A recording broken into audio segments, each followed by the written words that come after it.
নমস্কার বন্ধুরা, আমি অঙ্কিত। তোমরা কি জানো এমন একটা ব্রিজ আছে যেটা প্রতিদিন লক্ষ লক্ষ মানুষ ব্যবহার করে, কিন্তু তাতে একটাও নাট বল্টু নেই? হ্যাঁ, আমি বলছি কলকাতার গর্ব হাওড়া ব্রিজের কথা। গঙ্গার বুকে দাঁড়িয়ে থাকা এই বিশাল স্টিল স্ট্রাকচার শুধু একটা ব্রিজ না, এটা একটা ইমোশন, কলকাতার লাইফ লাইন, যেখানে প্রতিদিন হাজার হাজার গাড়ি আর মানুষ চলাচল করে।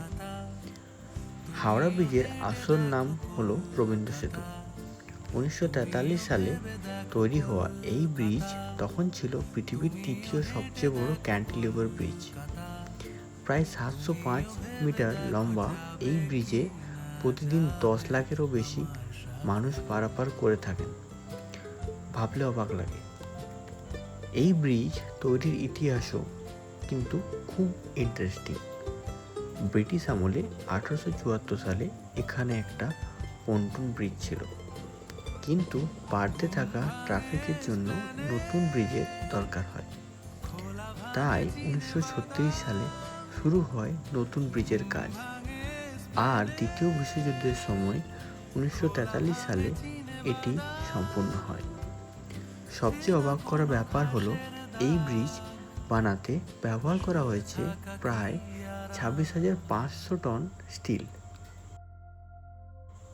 এছাড়াও এই ব্রিজে বিশেষ আকর্ষণীয় বিষয়বস্তু হলো এখানে ব্রিজটি বানাতে কোনো নাট বল্টু ব্যবহার করা হয়নি।